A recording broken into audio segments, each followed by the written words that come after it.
Alright, this Dan House here, very nice, very evil. You are watching True Heel Heat. Probably should have had MJF do this, but here we are.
Hello. It is me, your True Hill Phenom, SP3. We are live on the True Hill Heat YouTube, Facebook, and Twitter for AEWramble episode 68, the Let Me Go Home show edition of Let Me Go Home edition of AEW Dynamite. We will be discussing the November 16th, 2022 edition of AEW Dynamite from Bridgeport, Connecticut. I am here with the man of 46,000 subscribers, going on 47, I believe, as we speak. You go to him for your TV and movie reviews and your honest criticism of Tony Khan. This is Jimmy Macram. Hello, ladies and gentlemen. Good day or good afternoon, whatever. For me, it's good morning, but for all of you, good day. You woke up at about, what, 2:03? 2:02? Oh, 1:59? No, that's not bad. That's not bad for you. Nice. That's actually pretty good for you. That's pretty good. Yes, we are going to talk about the Go Home, Full Gear Go Home edition of AEW Dynamite from last night. Of course, we appreciate you all for joining us. If you're joining us and you're confused, like, why is it so late and you guys are just starting, it's because it is a pay-per-view week and Tony Khan always seems to start his media calls at the same time we usually start. So we are starting a little bit later today. I appreciate you all. If you are joining us live, if you're watching us on demand, either or, remember to drop the thumbs up on this video. Share this video with all your wrestling fans, friends, and family on all your favorite social media platforms. If you are new to the True Hill Heat YouTube channel, hit that subscribe button, hit the bell to stay notified for all the great content here. If you're watching us on Facebook, drop a like, a heart, a laugh, an angry emoji, however last night's episode made you feel. And if you're watching us on Twitter, remember to retweet us, so to share with a friend, because we always appreciate that. And of course, As always, sound off in the live chat. We want to hear from all of you what you thought about last night's episode of AEW Dynamite. If you have a thought, a take, an opinion, a question for myself or Jimmy that you want read on screen, remember your super chat donations is the best way to show your support for us, as well as have your comment highlighted on screen. We will try to highlight as many of your comments as possible, but if you're feeling generous, have a little bit extra, we always appreciate that. We got Safit here with us saying sup. We got Joseph with it saying, yo, hope everyone's doing well. Frantic World here saying, what's up, SP3, Jimmy, and chat. Alan Weinstein saying, SP3 and Big Jim, ya fellas. I hope all is well. Full gear this weekend. Jimmy, looking forward to the pay-per-view? No, not even sure I'm watching it. Come on, we need you on Sunday. What the fuck's Sunday?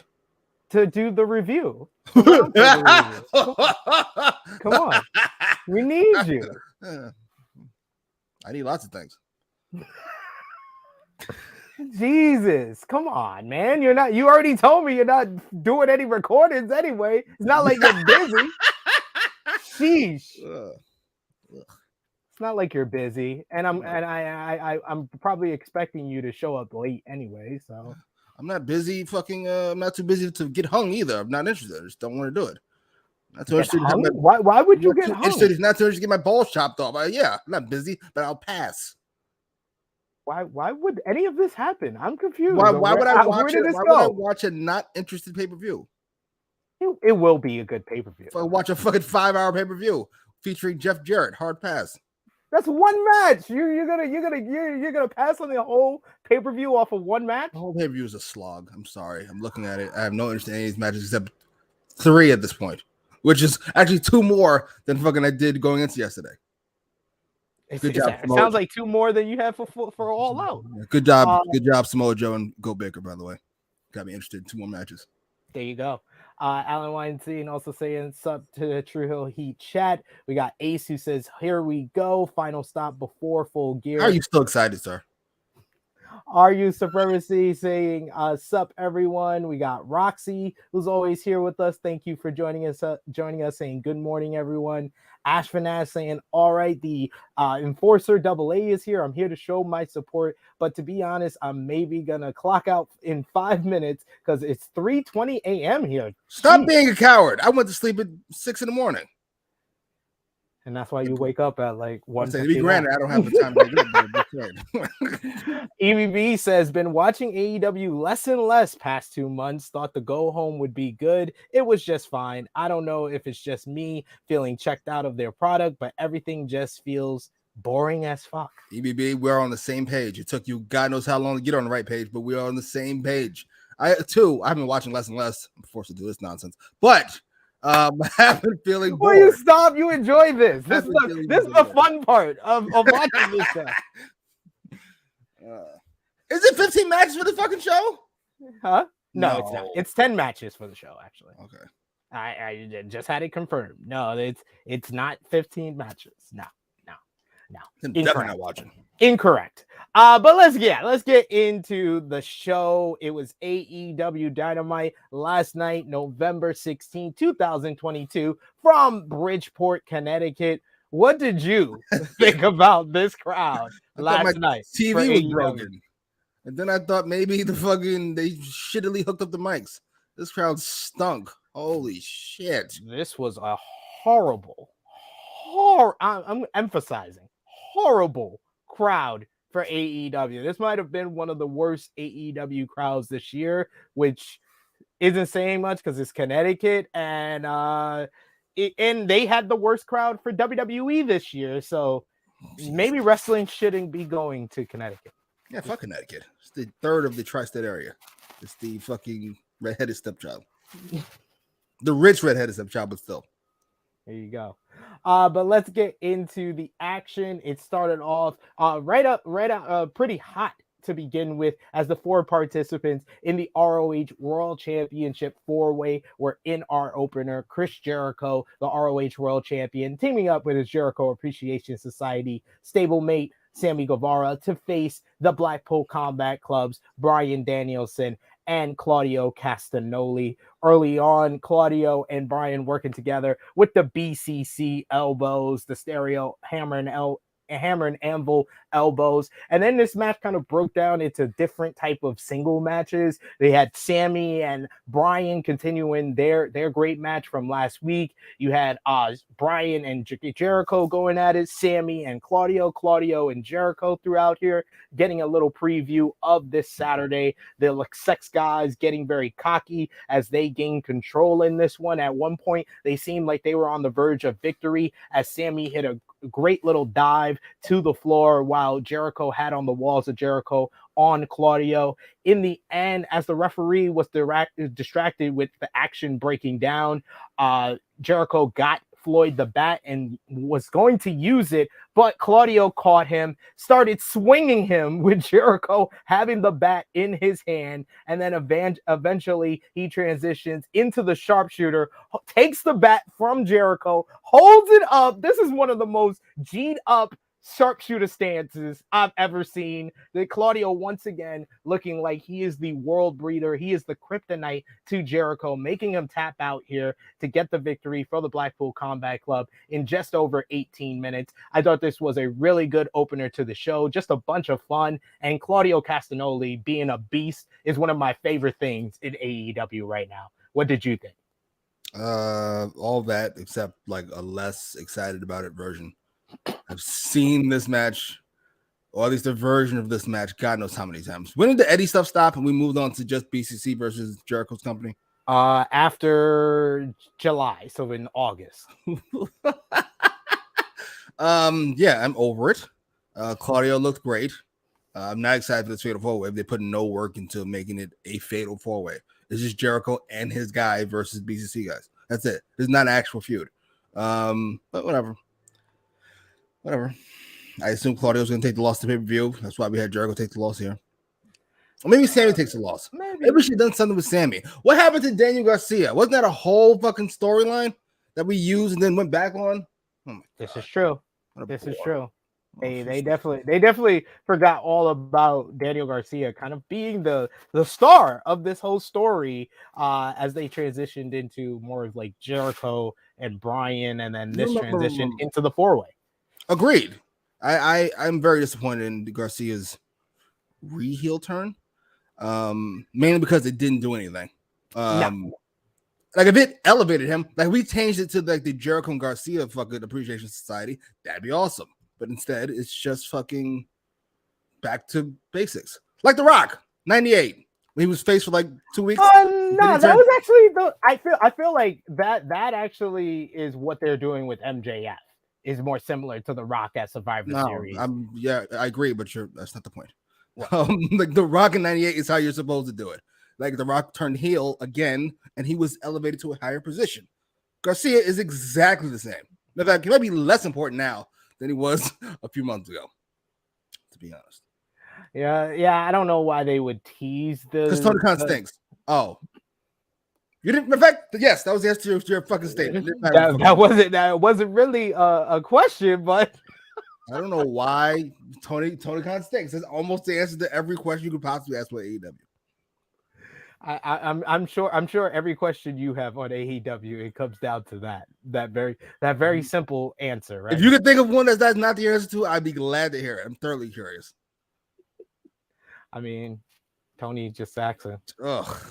Why? Tell me why. They wanted to hire a booker. Oh, wow. He's got this. He just uses other people's ideas when he needs it, and he's got this. He needs it all the time. He just doesn't realize it. It seems like that. Negro Bug says pretty good opener here. He liked this one.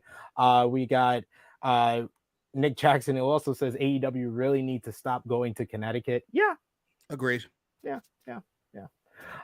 We got EBB says, to be fair to them, last time they were there, they nearly sold out and fans were loud. I'd put the blame on the boring build. I don't blame them for not getting loud too much.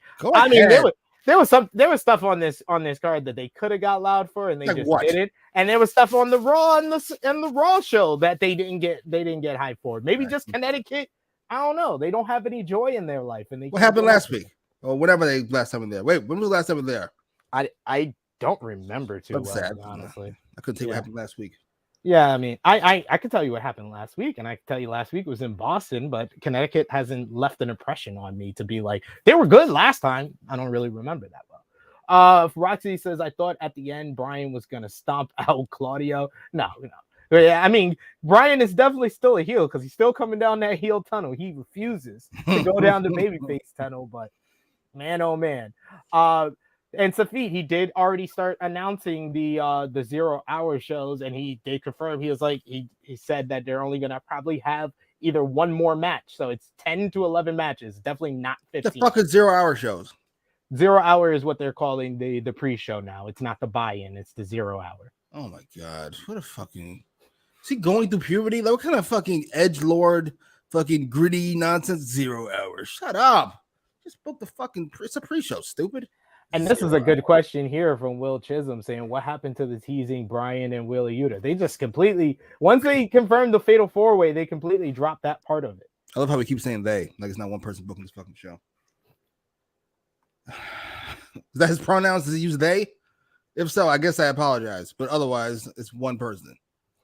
Fair. That is fair. We got a video package hyping up Jon Moxley versus MJF. Moxley mentioning that he's faced death, so MJF is not the devil, while MJF says Moxley is the best wrestler in the world for now. And they show highlights of both men and talk about the whole element of MJF and Regal, as well as the Dynamite diamond ring that MJF says he won't use. Any thoughts? I don't know what the payoff of this is, but I gotta be honest. Whatever fucking excitement I have in this match, I'm already over it. I mean, that final segment, he could have done that. I won't front. I mean, I think that Jon Moxley instilled the same excitement he had for that segment into everybody after. It did feel very fucking Austin podcast to me. Like, oh, that Moxley is back. Welcome back, sir. Over it. Gotcha. Should have been on vacation months ago. We're back from break, and we got a video package from Darby Allin. Darby and Sting have a little video. We see the guitar with Darby's blood on it, and then we hear Jarrett talk about how body bags are going to be filled, and then we see Darby in a body bag surfing at a concert and being dragged down a road until he is picked up by his daddy Sting. He opens up the body bag. He's bleeding from the top of the head. He gets in the front seat, and Sting says they are coming to Full Gear, and it's showtime, folks. This is fine. Haven't we seen this fucking 7 times already? Have we seen this fucking same video package? I'm sure it's different, but I couldn't say what's different about it. It's like, oh, this should have been done so long ago, Sting and Darby. That's a shame. Very quickly. You can't turn Sting heel. You can't turn Darby heel. So they're just stuck with each other. Pretty much to the end of time. We go backstage and we get a very quick promo from Sanjay Dutt into Jeff Jarrett coming in and trying to cut a promo before he is cut off by a stagehand once again. They're just building up to him hitting the stagehand with the guitar, I guess. They really just stole NJ's gimmick, huh? Or Eddie Kingston's gimmick, or both of them. It's just a little bit of both. Yawn. I like Jeff Jarrett's outfit, by the way. I like the all black. I wish it was on a cooler character. He's like, I like the all black, which was on somebody else. It's a clean look. We got a time machine. We could get Jeff Jarrett from '99. I love that. Ace says nobody cares about watching 0 Hour. 0 Hour had Eddie Kingston versus Tomohiro Ishii last time, so I mean, y'all can miss that. I'm not. Ace said what he said. I'm not gonna miss that. Right. I'm not gonna miss that. That's all I will gladly. Of course you are. I'd pay $60 to pay-per-view and skip half of it. Ugh. Yawn. Roxy says this match is probably the one I'm not interested at all with. The one because I love Darby. There's only one match not interested. To be honest, there's one match this pay-per-view not interested in. There's 10 matches in this card. You're interested in 9 matches? Yep, I am. Stop it. Interested in all 9 except for Darby Allin and Sting versus Jarrett and Lethal. I'm not interested in that. We had the Acclaim come out. Max Caster busts a rap. He takes a dig at Jay Leno for getting burnt. I didn't think that was nice. That's very cute. Absolutely. That wasn't nice. That wasn't very nice. What? Damn, you hate Max Caster now too? Somebody that lit on fire and that's supposed to be like funny. I don't believe in censoring him. He should be allowed to say it. It's just not funny. And then most of his raps aren't funny, to be fair. Last week's all right. Then we kick over to the Acclaim's music video on Swerve in Our Glory ahead of Full Gear. We see Big Show and Paul White going back to his old Captain Insano gimmick from Waterboy. As we see Waterboy, AEW boy. We're heading the W direction fast, where Vince's loves using shit from 20 years ago that people think they recognize. We see a fake Swerve in Our Glory watching, which this was the best part of this whole music video, was fake Keith Lee saying, what's the mathematical probability of Swerve in Our Glory getting on titles and Full Gear? And they, Captain Insano and the Acclaim start laughing. It brings us to our rap, but not before Keith Lee, the fake Keith Lee, does his little point. Besides multiple different digs at them, they also took a dig at Will Washington, the cousin of Swerve Strickland, talking about how Swerve has friends on the dirt sheets and is working with the media. I thought this was fun, but doesn't have the same sting as a really good Max Caster rap. But this was good, but this probably should have shown maybe 2-3 weeks ago and not on the Go Home show. What do you think, right? Jimmy? I sound like that's exactly right. I realize I'm outside of their demographic. Like I'm too old for the Acclaimed. It feels very fucking Eminem 99ish. Like if I was fucking 16 or 13, I'd think it was hilarious, but I'm not, so I don't. Yeah, pretty much. It was. I laughed at a couple of things. I popped real big for the Will Washington digs because I am friends with Will, and I thought that was very funny. I thought a couple of lines were funny in the song, but it just felt like not the right time. It felt like this should have been like the week after, not even the week.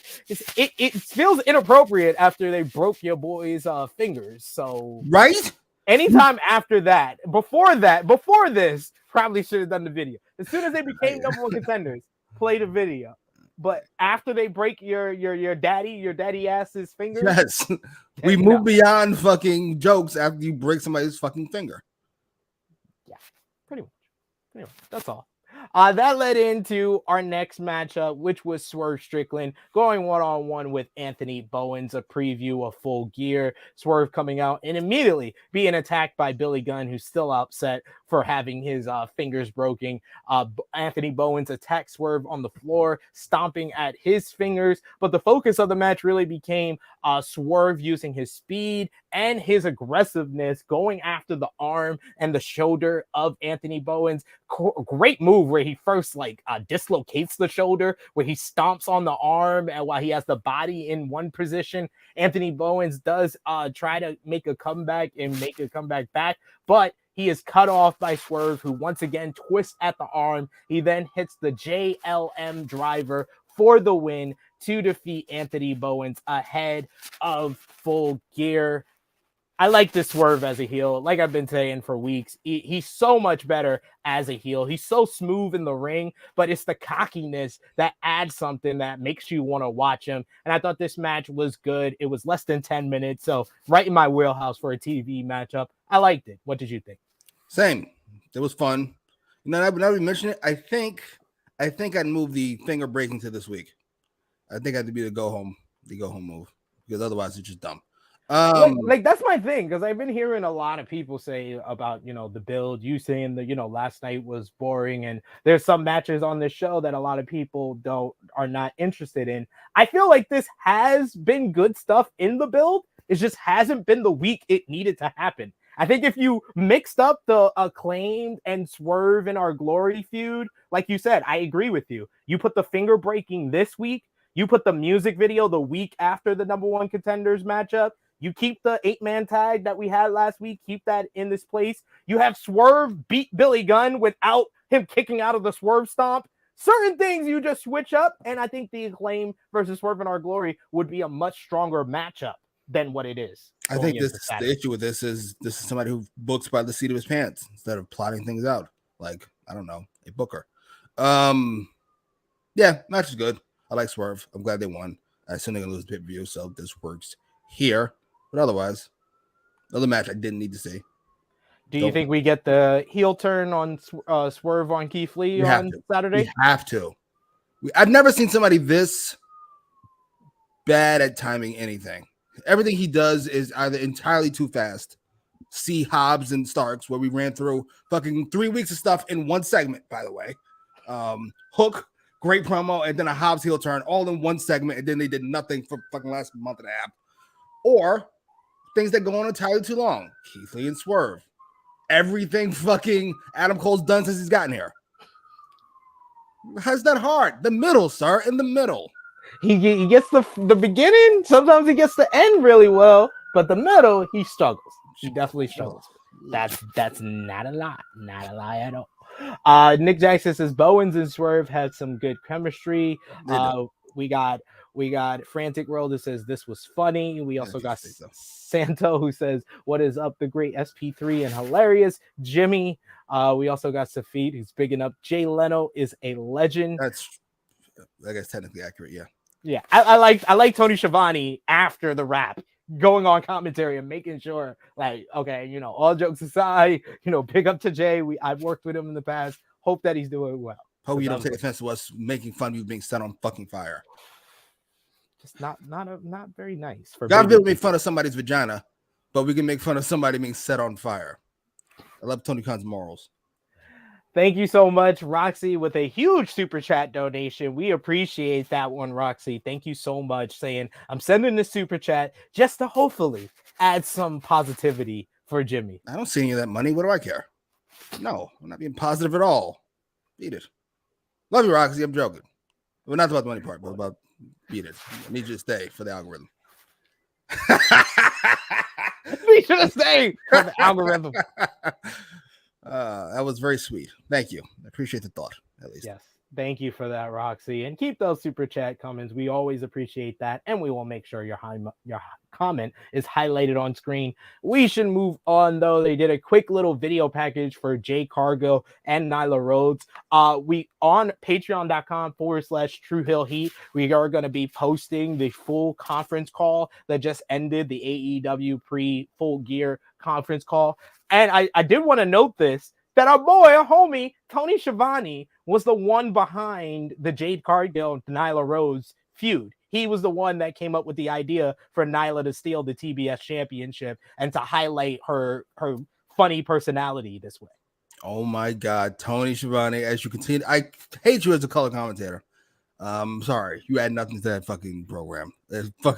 You are either a fucking facsimile of Taz or a facsimile of Excalibur whenever you speak. You just repeat the last thing you heard. But as a booker, this has been my second favorite thing so far. And after the promo at the end of the show, my favorite thing in the build-up. It's been hilarious. Nyla Rose is perfect in this role. And it's easily been the most entertaining thing whenever the 12 seconds it's on. It's great. I love it. Good job. I would have made the face and heel a little more clearer, but I'll take it. Well, he that was his idea to start it. It's Tony to take it, further than that. So, absolutely. So there you have it. As Jimmy prepares to compel himself.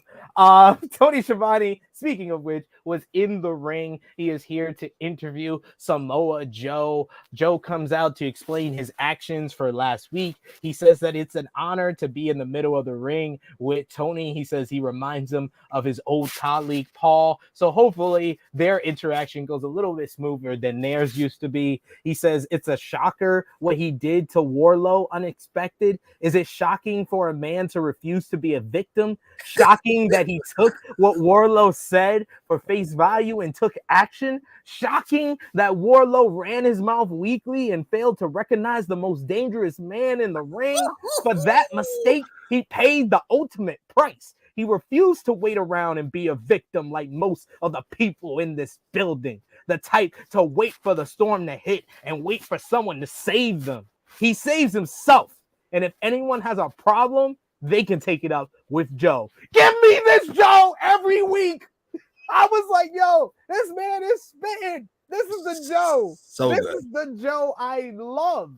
Powerhouse Hobbs then comes out. He tells Joe that he's been the one who's been kicking Wardlow's ass for the past several weeks. So how about he comes down to the ring and kicks Joe's ass? Joe wonders if Hobbs is just going to bump his knuckles as good as he bumps his gums. Wardlow's music hits, and he comes from the crowd to attack Joe from behind like a coward, because he's the real heel here, ladies and gentlemen. He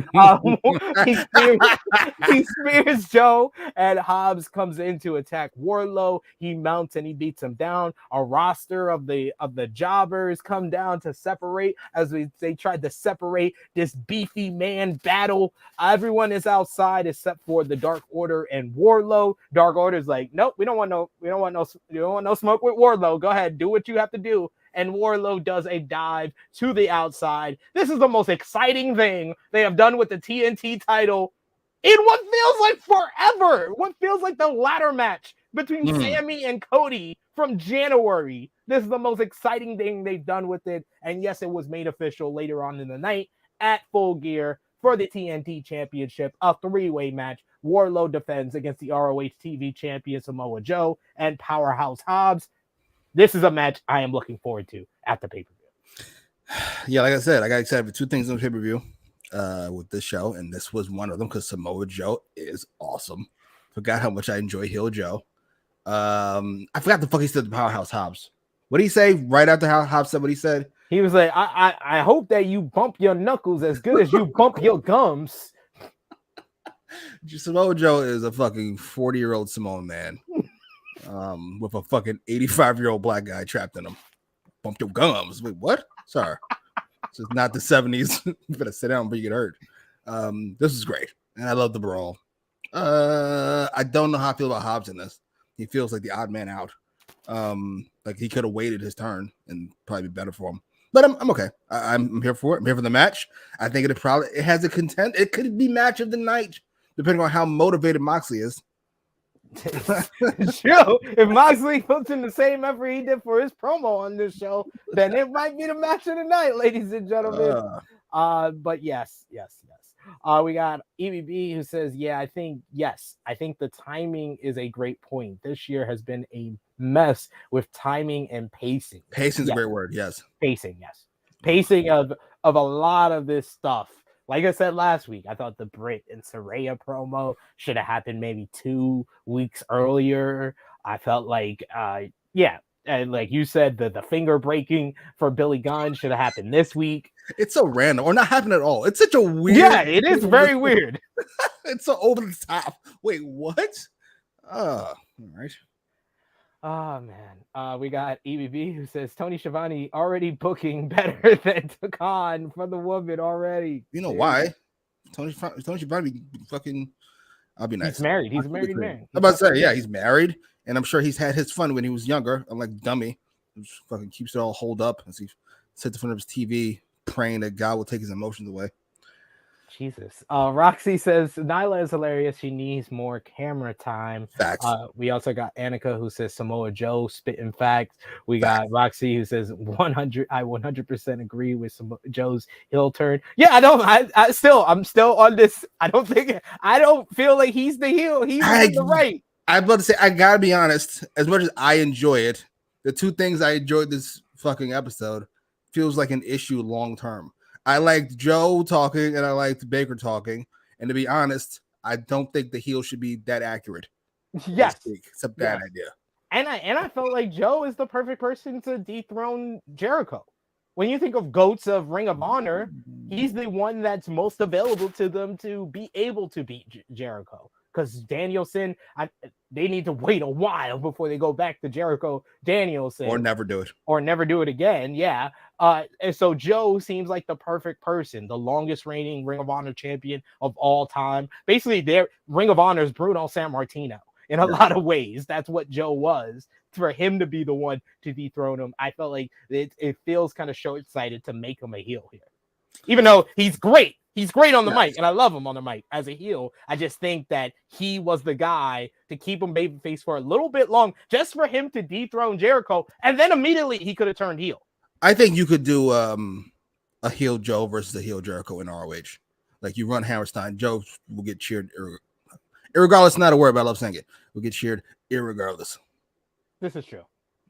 Everybody's going to cheer Joe against Jericho regardless of who's the heel. We got EVP who just says, get rid of the ROH belt and give Joe the TNT title and put him on the mic every single goddamn week. Yes, please.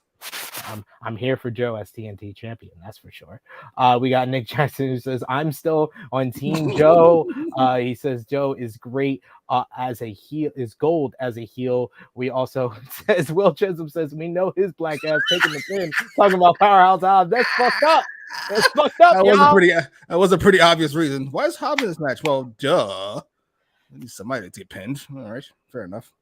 Sheesh, damn it. Nick Jackson just aforementioned saying, Joe, is it really the heel in this situation? Well, we know whenever you make fun of the crowd, you're the bad guy. Yeah, that was the only thing. I was like, damn it. I could have stuck by my argument today if he didn't make fun of the fans. I was like, now it is a heel promo. But what was not a heel promo is what happened next, Jimmy, as your girl, your favorite, Dr. Goat Baker. DMD, show back up. It's been a while since we saw the goat, and she got goated. She got goated a little bit in last week's promo where she won the battle between her and Saraya, and then this week, this might be her best promo ever. She says 4 times. Saraya has reminded her that she doesn't know what it takes to be a star. She's only been here for 3 years, but in those 3 years, she became a leader. As a leader, you take all the blame while everyone else receives the credit. In 3 years, she became her own damn role model. She was not handed anything Saraya wasn't already handed. She was handed an opportunity, and now every person in this arena chants along with her when she says, Dr. Britt Baker, DMD. She says, no, she didn't wrestle in MSG, but she did wrestle in Daly's Place in Jacksonville for over a year when the fans couldn't even come. They're in the darkest time in this business. They were there for them. They kept the fire of pro wrestling burning in the darkest of times. And that's an era Saraya will never know. She respects Saraya, her drug addiction, and the fact that she paved the way. But this business owes her nothing. And it has moved on. Saraya will not belittle her because she is stuck in the past. She is the heart, the soul, and the pulse of AEW. And if Saraya thinks she is above that, she can get the hell out. This is Britt's house. Fucking Christ. Bars. Best promo of Britt Baker's career. This might be by a mile. I would say since the days of her being injured and cutting those promos with Big Swole. I don't think she's been this good. She was hitting on another level here. What did you think, Jimmy? I'm going to take this in 2 parts, if you don't mind. I'm thinking about what Baker said and what you just said, by the way. The reason this is her best promo, and God knows how long, is because this is an actual character, not the generic mean girl she's played for the last year and a half. However, and it was great. It was brilliant. I hit on all. I stood up and applauded. It was so good, and it's taken so long to get this back. However, I've got to feel bad for Saraya. What are we even doing? I can't believe that we're not in a room figuring this out together. Instead of I will say what I'm going to say, and then you say what you like with The Rock and Cena, and then you say what you're going to say. This is a bad idea because there's no way Saraya doesn't get booed out of this fucking building if it's an AEW building. Go Baker made her feel like she was fucking Logan Paul or some shit. What are we doing? Like, this is an outsider. You don't belong here. Like, this is outrageous. And I don't like Saraya. I'm gonna feel bad for whatever the fuck happens to her. It's just a bad idea. And to be fair, I think somebody said, I forget who it was, after Baker lost the belt, she should go away and turn babyface. I forget who it was. Jimmy, I don't know, something like that. And it works. She should have been a face forever ago. Please. We said this. We said this after she lost the title. That's correct. I said she should go away after Thunder Rose with the belt. Go away for a month, and then you come back as a babyface. That's it. Thank you, sir. And she was cheered when she came back, and then she won the Owen, and then they made sure she was a heel again. He totally got sex. This is great. This was brilliant. I gotta be honest. I don't know how Saraya should have responded, but I'm glad she didn't. Yeah. She made the right choice, actually. Like it wasn't much of a response, but she definitely made the right choice. Saraya had an interview with Renee Paquette later on in the night. She says that she's tired of the back and forth and that she's gonna let her actions speak for her at Full Gear. So this is definitely me whenever I lose the argument to a girl. You know, I'm tired of talking about this. Whatever. You're right. Whatever. She says she feels happy that she can do this. Lucky even. She's sick of the back and forth, and she wants to be here. She chose to be here. She wants to beat the best, and the best is Britt. So she finally bigged up her opponent. It only took her a week after the back and forth promo. She could have done that last week during last week's promo exchange. Big up Britt and everything that she's done. That would have made her the baby face and not booed. Maybe. Just a thought. She will very quickly be following Ruby Soho and Athena into the WWE not used in AEW Abyss. One Mike Nation says, watch Saraya go off at the press conference about this promo. I'm old, I'm tired, I'm sick of these fucking people. You know, you empty-headed dumb fuck dentist. It fucking oh my god. What the fuck? Empty-headed dumb fuck dentist. Shit. Fuck you. Saraya says, you, my boy Blue says Saraya needs to stop dropping them boring ass WWE page promos. That was the biggest issue. That's one thing that we did. I think we totally broke down so well. I think better than any other Dynamite review, not just saying that because it was us. We really broke down the issues with the Saraya promo end of last week's promo and how she made it possible for the fans to boo her. But that is one thing that we didn't mention that you, my boy Blue, is a good point. It was very much a WWE promo in general. She listed her accomplishments, listed her resume, and that's why she's better. That's what 9 times out of 10 a WWE promo is saying. I know a lot of you are younger than we are. Not all of you.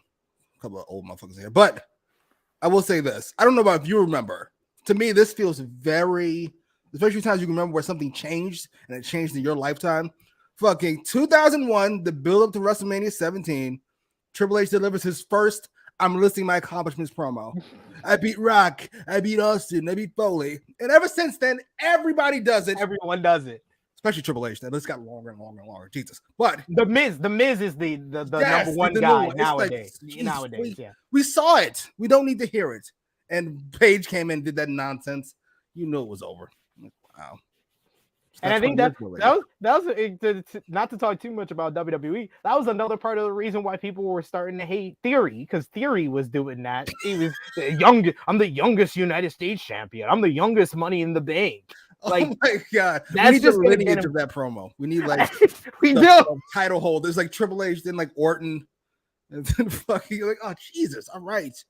I've heard this promo. I'm like, I get it. You've won a lot of things that Vince allowed you to. All right, I get it.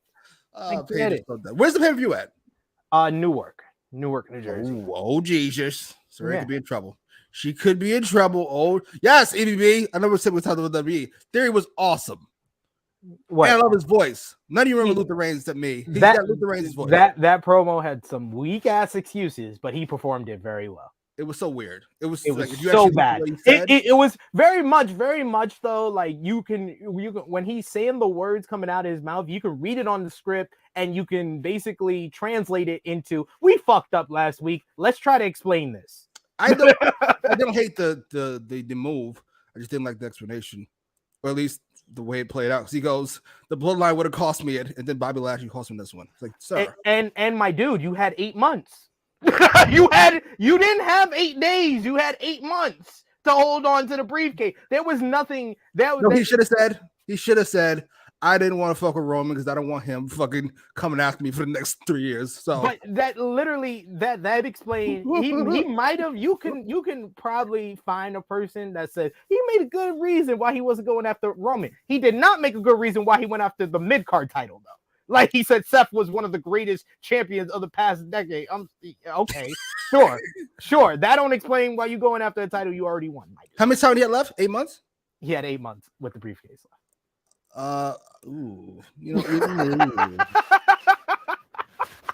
He's like, I mean, I'm not gonna let that fact get in the way of a good story, Next we had the AEW World Trios Championships up for grabs as it was Top Flight, Dante Martin, and the returning Darius Martin teaming up with independent wrestling legend AR Fox. AR Fox fucking definitely plays at the Rucker whenever he gets the chance. My dude, AR Fox looks like every drug dealer that I see in front of the bodega in the Bronx. I love him. I love him for that. They versus the Death Triangle, Pac, Penta, and Ray Phoenix. And this match delivered exactly what you probably expected it to deliver when you saw the names on a piece of paper. You had Ray Phoenix and Darius have a nice little exchange early on. You had Penta and Dante. Dante at one point doing this crazy flip over Penta's head without no hands. I thought that was amazing at one point. But the star of this match was fucking AR Fox. AR Fox gets in. He starts going at it with Pac. He hits a rolling cutter out of nowhere. Pac goes to the floor. He's immediately hit with a run up the pole backflip down onto Pac. The Lucha Bros and Pac started getting their offense in. Death Triangle looking good throughout this one with three-way offense. But the High Flyers on the other side of the ring, they just went crazy towards the end of this matchup. Top Flight hitting some big moves to the outside. Darius Martin with a suicide dive. Dante Martin follows up with his crazy pogo stick dive to the outside. Just the air this man has. AR Fox with a backflip shooting star press to the floor onto a pile of people on the outside. Like I said, Death Triangle working well together, but in the end, they pulled off a storm of offense on AR Fox, hitting a back kick, then followed up with the Fear Factor double stomp combo, and then, of course, ending off with the Black Arrow Bad Pack to successfully defend the World Trios Championships. After the match, Death Triangle gets on the mic, and they say, Pac says he has a question. Do we think the Death Triangle are stupid? That they are not aware? That they haven't seen the videos, heard the rumors? They have this to say. If there are certain individuals who think they will make their triumphant return this Saturday, and if they think they can just walk on in and best the Death Triangle, well, that's ridiculous. They know who they are, and Penta gets on the mic and says they are Triangle de la Muerte, and they want this Saturday. Then bring the heat because Death Triangle runs from nobody. We hear a clock ticking, and we see a graphic on screen with the Death Triangle versus no one at Full Gear, and then we see the image come up, and it is the Elite. So it will be the Elite versus the Death Triangle at Full Gear this Saturday. And Pac says, finally, some transparency. You may think that you're coming for Death Triangle, but they've been waiting for the Elite. Pac was great here on the mic. The match was spectacular. This was just high-flying brilliant throughout. The announcement of the Elites went off like a wet fart in church with this Connecticut crowd, but it wasn't even well done to begin with. I thought the teasers were much better leading up to this week. This week was a downer for the announcement. But other than that, I enjoyed all of this. What did you think? Match was fun. About what I expected. Bunch of flips, which is a nice change of pace. For the show, not AEW, obviously that's what they fucking do. As far as Pac's promo was good, he always comes across like a complete menace, and his way of talking is so not AEW. Very methodical. Speaking of Triple H, it's very much like that. I'll take my time. You'll just sit there and wait. I'll get through it. As far as the Elite coming back, I'm happy to see Nick Jackson. You like Kenny Omega? I do. I'm happy to see Nick Jackson. I don't mind Kenny Omega. and you know who the other guy is. As far as the match goes, the fucking Death Triangle needs to win this match. They have to win this match. I can't imagine them coming in and then wiping these motherfuckers off the face of the planet. That should definitely take place later. Maybe winter is coming, but not now. That's outrageous. They come back in and just take. Thanks for holding it while we were away. We'll take those back now. Thanks, guys. We appreciate you holding this for us, but we'll take it from here. We got it from here. Please don't. I'm not sure how they would win though. I mean,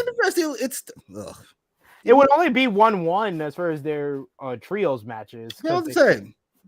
Fucking, they're Teflon. Like they can take so many losses, especially considering they can just book themselves. And Death Triangle can take the loss as well because when they noted their record, I literally already knew the 3 losses because they said on the commentary it was like Death Triangle is 10-3 in trios matches, and I was like, I remember all their losses, but I don't remember them affected or losing their how over they are by it. They lost to the Elite on January 1st, 2020 in Jacksonville on Dynamite. They lost against House of Black at Double or Nothing, and they lost against the United Empire on the August 24th edition of AEW Dynamite in the Trios tournament. What happened to House of Black? They've been having the vignette. The vignette, like I said last week, they didn't have the vignette on Dynamite. They had it on Rampage. They had a longer one on Rampage. I hope they interfere in this match. Me too. I would love for the Elite to win, but then House of Black lays out both teams. I like it the other way, but that works for me. Either or. But House of Black and Elite, definitely that should probably be like Revolution. That should be the next pay-per-view title match for the Trios title. Yeah, can't wait for House of Black to take a loss. From the Elite. It's great people to lose to. That's such an awful name. They booked it. It feels like a name for Kenny Omega, not everybody else. Nick Jackson? How disrespectful. Nick Jackson is great, but if you look at him, you wouldn't say that guy is Elite. He is. They are part of the Elite tag team. You go, that guy, fucking, you should go back to the gym. Nick Jackson saying great showing from AR Fox, hoping Darius Martin is able to stay healthy. I love Darius. We should note, Frantic World putting up here, TK offered AR Fox to sign with AEW, so very happy for him. He's definitely a guy that's been working hard for years on the independent scene, and he deserves the opportunity. Goddamn right. Get the paychecks. I don't care if it's on dark or not. I got the perfect role for him. If we were right about the turn is coming soon, put Swerve with AR Fox. Oh my god! Just a drug dealer ass tag team? No, no. No. Let's look at this Swerve gang of random black people. I don't mind, but no. He said you're gonna have some drug dealers. That picture, by the way, of the Elite. They showed up. Is that the most Nick Jackson, Matt Jackson's ever looked? Like, put that picture back up. I couldn't even tell which one was Nick at first. I went, huh? Wait, the graphic? Yeah. Let me see if I have it here. Damn, I try to erase stuff to not keep that much room up. But let me put this up here. This right here. I couldn't tell which one was Nick at first. I went, oh, that's Nick, the tongue out. Fake ass Nick Jackson over here. Get out of here. He's like, I'm trying to look like Nick, yo. I still don't like you. Beat it. He's like, it don't matter what you try to look like. I don't like you. I don't like you at all. Jimmy keeps the same energy. Yes, AR Fox, I'm glad you got a job. Essentially, I'm always glad. Ugh, don't start. Don't you fucking start. And I'm glad that we had the match. Free Miro. Yes, sir. I'm starting reading these comics because I can go on this all day. Yes, Tony Booking's atrocious. Right? That's trying to go, yeah, we won some matches. Yeah, title shot. Did they get rid of the rankings? It felt like they did. I'm not mad at it. They should have done it a long time ago. There you go. EBB's back on the side of good. He says, I haven't watched the review in about 2 months. I thought you were been baptized and learned from your sins, Jimmy. Disrespecting the GOAT, Matthew Jackson, yet again. Don't do this, sir. We're on the same page. We're having a good time. Don't do this. Please don't do this. Roxy agrees with us, saying she hopes House of Black somehow shows up. We also... What are you laughing at? Boy Blue is hilarious. Everything he says is outrageous.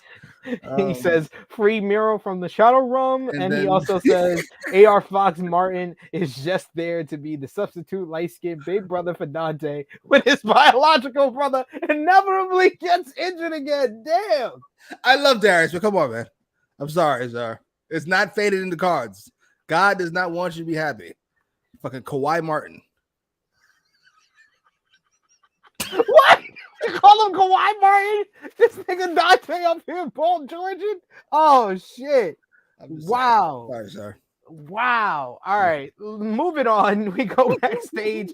Ricky Starks. We see Ricky Starks getting attacked by Lance Archer last week. Ricky Starks comments, says he has a message for Archer. Says this week on Rampage, let's start backstage with him wrapping his braid around his hand and dog walking his ass around. He will beat Archer this Friday. And that led in nicely to our Full Gear Eliminator Tournament semifinal matchup as Ethan Page comes out first. He's on the mic and he calls the fans some simple, basic ass civilians. He will walk through Bandito and he will become the number one contender Saturday. He doesn't care if it's Mox or Max at Winter is Coming. He is the next world champion. And of course, he is racing one of the newest signees of AEW, Bandito.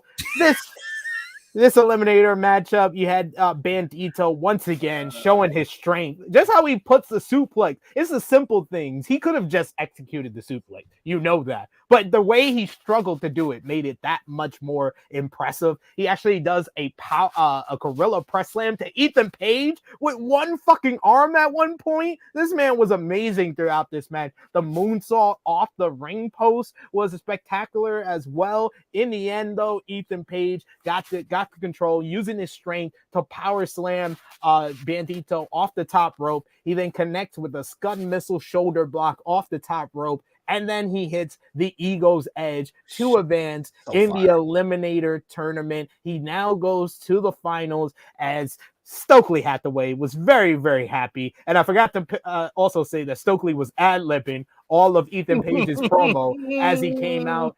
I thought this was a decent enough matchup, a nice, mixing of styles. It could have gone longer. It only went just over 9 minutes, but Ethan Page getting a push here with the Full Gear Eliminator Tournament. Now the finals is not going to be at Full Gear because Ricky Starks' injury was actually real. He wasn't medically cleared to compete last week, so he is medically cleared to compete now. So Friday, it's going to be Archer versus Starks. The winner of that match will verse Brian Cage in the semifinals on the 0 Hour pre-show at Full Gear. And then the winner of the semifinals will verse Ethan Page on Wednesday on Dynamite in the finals. That was announced during the Tony Khan media call that I was on earlier today. Jimmy, what did you think about Page versus Bandito, as well as Stark's promo before that? I feel like we throw a lot of money away to bring in all these guys to fucking just be another guy. Like, why do we need Flippy Guy to lose to Ethan Page? All right, sure, whatever. This match was fine. I like Ethan Page. I like Ethan Page's relationship with Stokely Hathaway.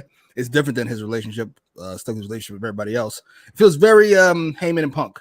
I can talk, so I don't need you to talk. Just stand there and be awesome. Be my head man. Right? It's awesome. Just repeating the last word he said. What was I going to say?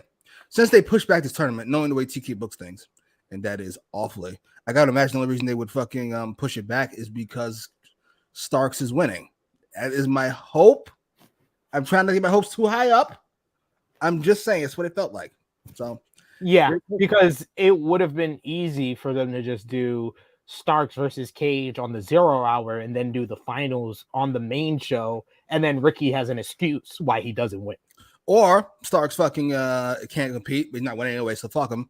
We're just going to put in random babyface 6. That is true. He did specify during the media call that that's the reason why the finals is not on the pay-per-view, is because Ricky wasn't cleared last week, and he didn't want Lance Archer to just, have him advance. So That's why he delayed it a week. Yeah, I'm here for it. Whatever happens. I'm here. I think you're onto something there. That the fact that he did delay it means that Ricky looks like he might win. So hopefully you're right. Let's see. We got a couple of comments here to highlight. noted that already. We got the other Ricky saying Ricky Starks needs to be elevated like a motherfucker. He will be right on elevation. Right We on elevation. Also got him saying, I'm pissed Bandito lost to Paige. I like Paige, but come on. I mean, it is interesting that they had Ethan Page go over two guys that are very popular with the fans. They're probably more over than he is at the moment in Bandito because of his high-flying style, and Eddie Kingston here in the tournament. It's a weird choice. It's a weird choice they fucking signed him, to be honest. Bandito, that is. Not that he's not talented, but I feel like we kind of have that in bundles on the roster already. We got Juice Robinson is here to lose a match. All right. Well, that's weird. Mobile says, I do like Stokely with Ethan. You are not alone there, obviously. And we got Frantic World who says, Ricky Stark's about to work his ass off this weekend. Yep. Pretty much. Please. I don't ask for much. Just give me the win. He could lose to MJF at what's the pay-per-view? Not pay-per-view, the event. Winter is coming. Winter is coming. Just give me one promo. Yeah, just give me one Ricky Starks MJF promo. That's all we need in life. God, I can't even imagine. We got a Jungle Boy Luchasaurus video package previewing the steel cage match at Full Gear very quickly. Then the aforementioned promo with Saraya. Time to get out of here. I don't care. I'm ready to fight. Bye. All right. Good job. Why are you so mean to Saraya? Huh? Because she is. To be fair, I will say this: she looked better than the last few times I saw her. So I'm not. That has nothing to do with anything. I'm not gonna be mean, but you are mean. She's not needed.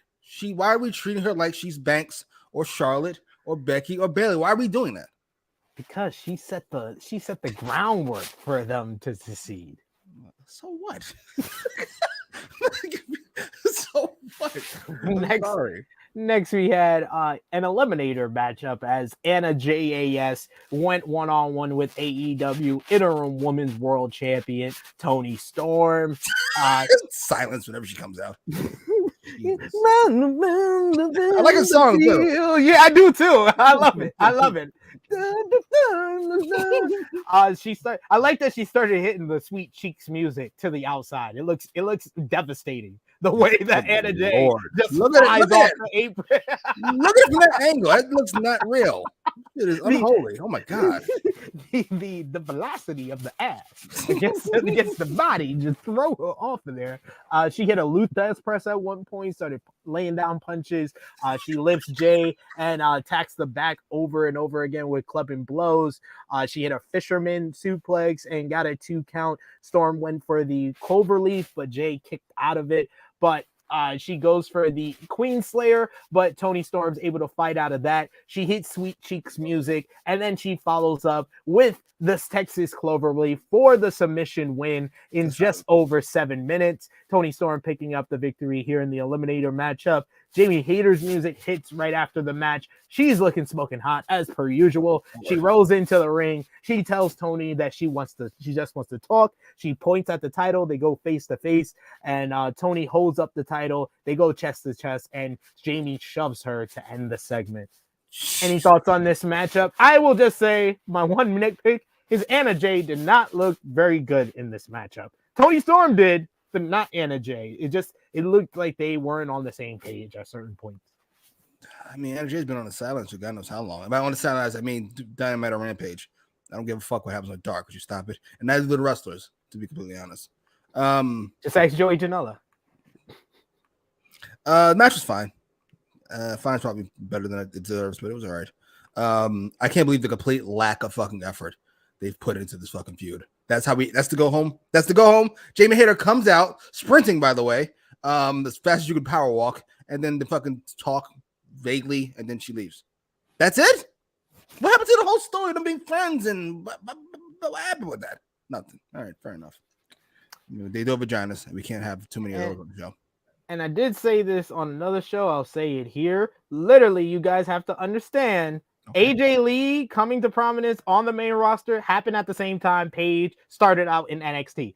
It wasn't one before the other. They pretty much happened at the same time, but NXT is credited for starting the women's revolution, not AJ Lee's promo. So that's why Paige set the groundwork for NXT for the 4 Horsewomen. NXT is the developmental brand. She did. Yo, Will Chisholm is outrageous, sir. Sir. He says, SP3, a women's match back at 9:30. Thank you, Paige, for the chance of the women's division. Oh, by the way, send Paige back to the nigga hole. Knowing her history, she will love it. Oh, shit. What the fuck?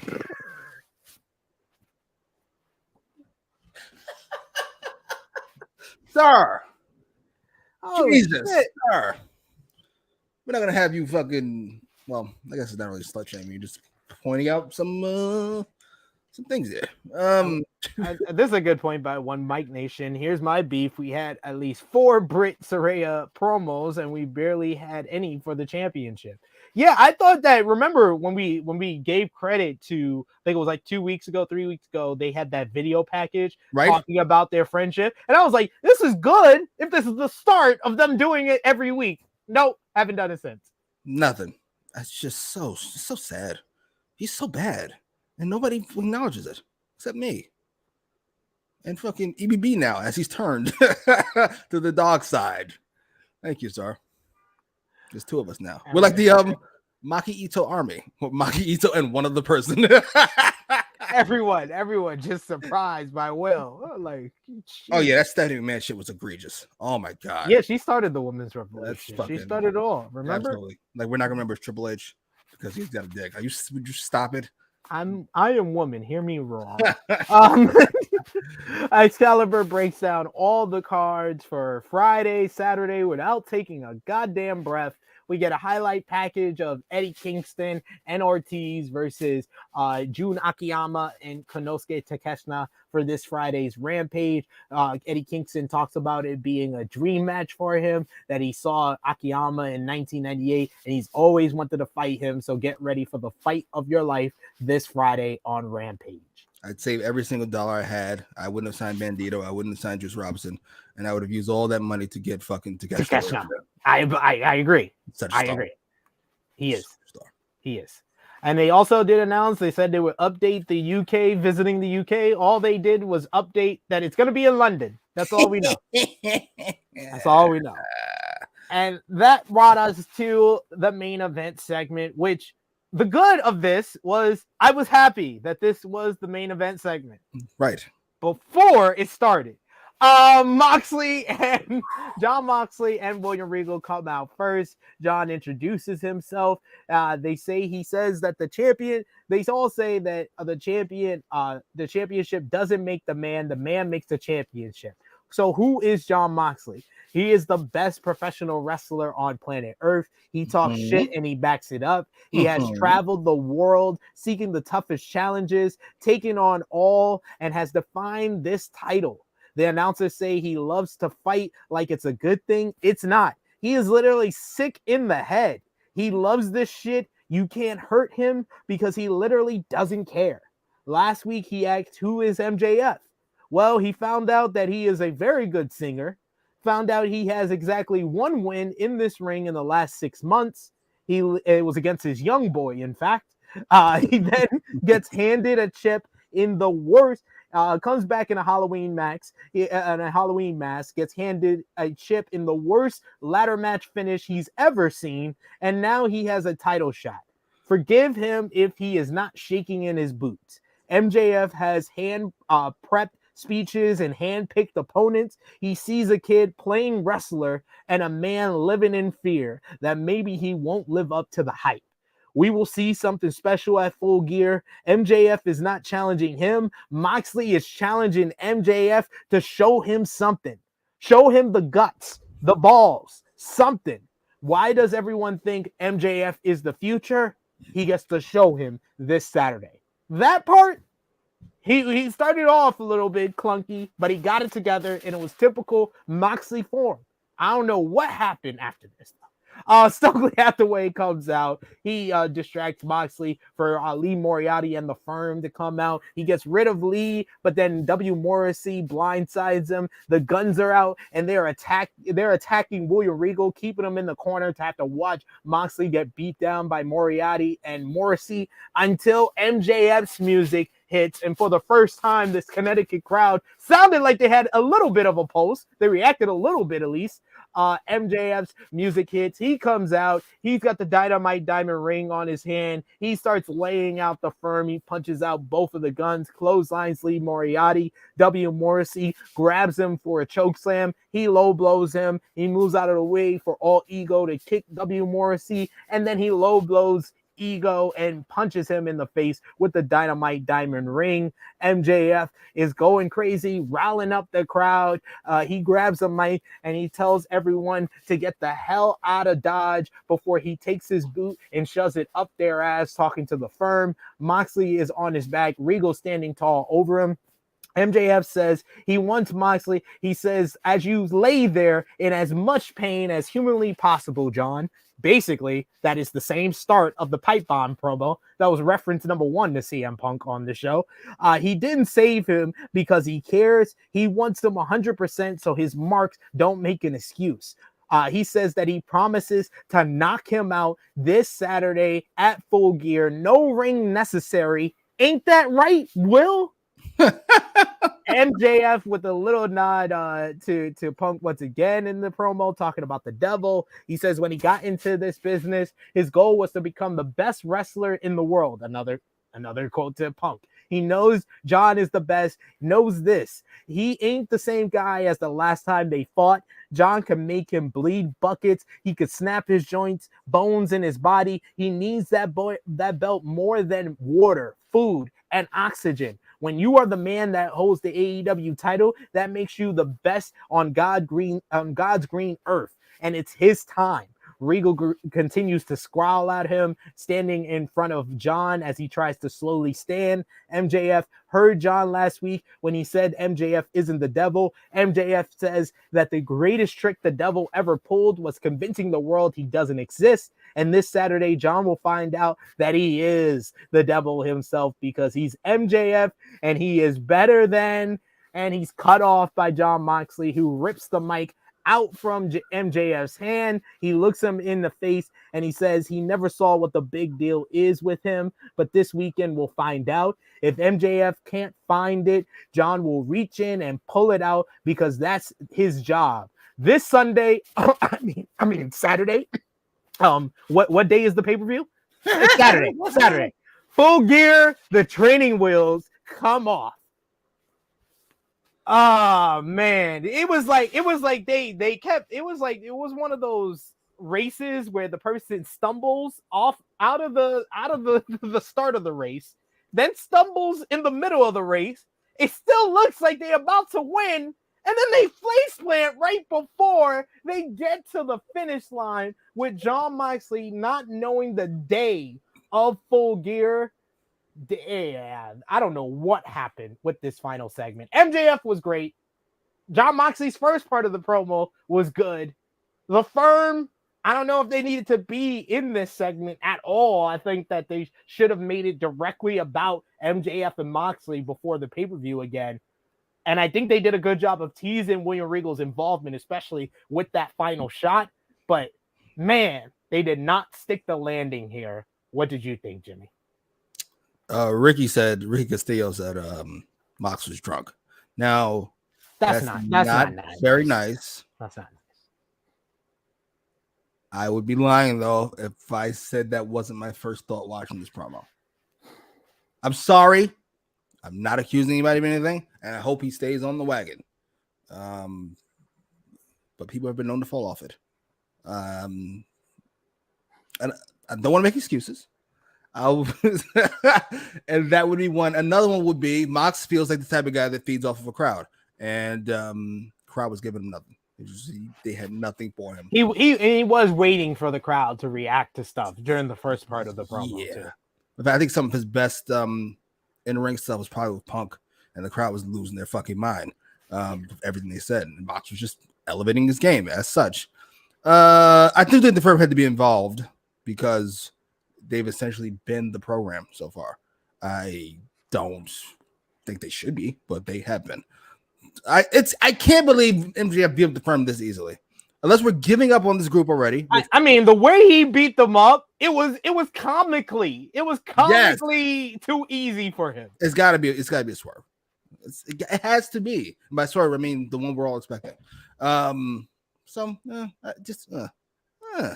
yawn. I gotta be honest. Out of all the fucking feuds going into this fucking pay-per-view, the only ones that made me more excited for their match was Joe and Baker. Everybody else took me down. Everybody else was the elite thing. Not as cool as it has been the last 2 weeks. This, not as good as it's been in the last few weeks. They did nothing with Jamie Hayter. They did nothing. I don't care about most of this nonsense going to this fucking pay-per-view. Jeff Jarrett saying the same shit he said, but short, I don't care about any of these things. Yawn. Please get me out of here. Let me go home. Please. Sorry. Well, be Debbie Downer. Well, I mean, no, you have every right to feel that way. I like I said, I didn't think they stuck the landing here on this one at all. But sound off in the live chat. Last call for super chat donations. But let us know what you gave the show. Thumbs up, thumbs down, thumbs in the middle. Out of 10, what did you give the show? MVP, LVP, match of the night. Jimmy, let's start things off. Let's put our thumbs in the middle for the November 16th, 2022 edition of AEW Dynamite in 3, 2, 1. I gave it a thumbs up just based on percentages. What did you give it? Giving it a thumbs in the middle. What did you give it out of 10? 6.48. If I say 6.5, you guys say that's passing. 6.48. 6.48 from Jimmy. I went 7. I thought it was slightly better overall as a show than last week. I think last week I gave last week 7.5. So yeah, down from last week, definitely. But I thought, like I said, there was some stuff on here that was good. It's just not good on the go home show. That sounds about right. Yeah. You know what? I think a lot of us are just, I don't want to say spoiled. It's not a great word for it. There was a lot of good wrestling on the show. No, like, I will say that AEW, especially this year, they are a victim of how good they were in like the earlier years. Because if this was just the standard of what they would give us, we'd just be like, oh, this was an average good show, but not based on them giving us very great shows. See,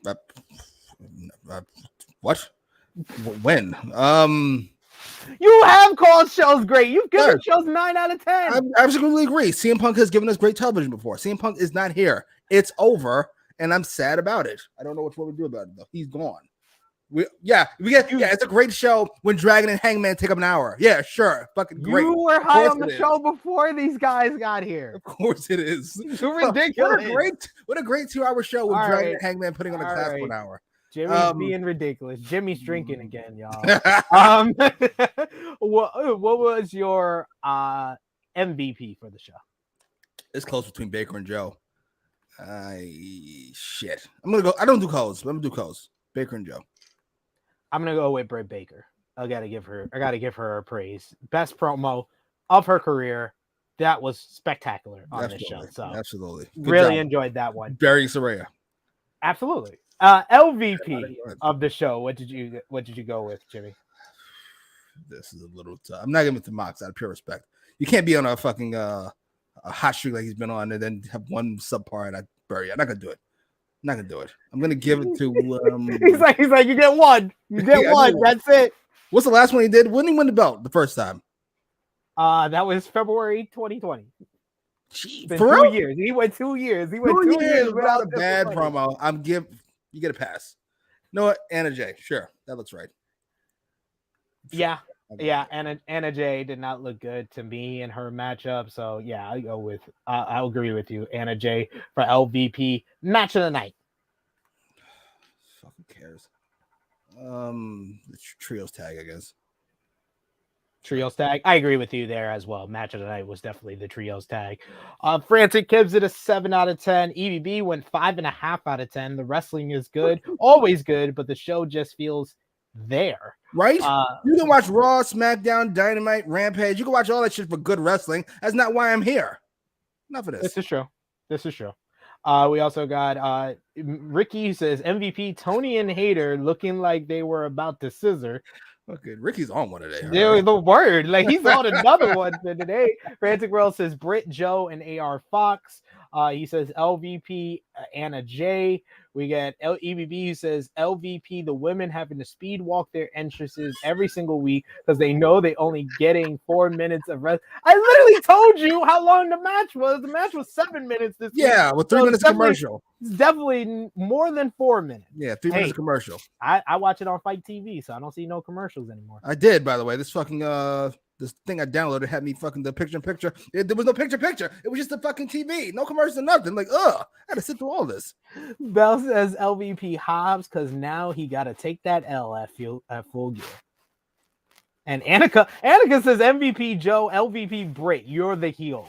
Is she though? Is she really? Is she really? And Roxy says, see you guys Sunday at the review, Jimmy. That's gonna hurt, ain't it? Come on. Don't worry, I'll slip you some of the super chat money we got here.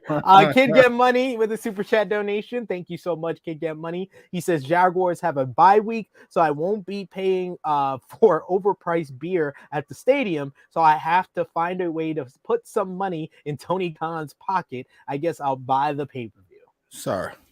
Why would you do this to yourself? Why would you do this to yourself? Don't buy that. First of all, never go to a Jaguars game ever. And number two, you know what? Fuck it. Do what you want. It's your money. Feel free. Trying to kill his joy. Jimmy, let the people know where they can find you on social media, what you got going on, sir. Can't wait to see Jeff Jarrett versus Sting. Wasn't good when they were in their prime. Are you fucking serious? It's my world. To be fair, you probably should pay for just the entrance. That song is fantastic. At Jimmy Macram on Instagram and Twitter and YouTube and here, but not Sunday. Don't hope Please, for it. Sunday. CM Punk showing up Saturday. Then we show up, you'd be like, oh. Sunday. Yeah. Come on. Sunday. Show up on Sunday. Show up for the people. The people want to see you. You can follow me on the Twitter machine at TrueHillSP3. Follow gang, Facebook, Twitter, and Instagram at TrueHillHeat.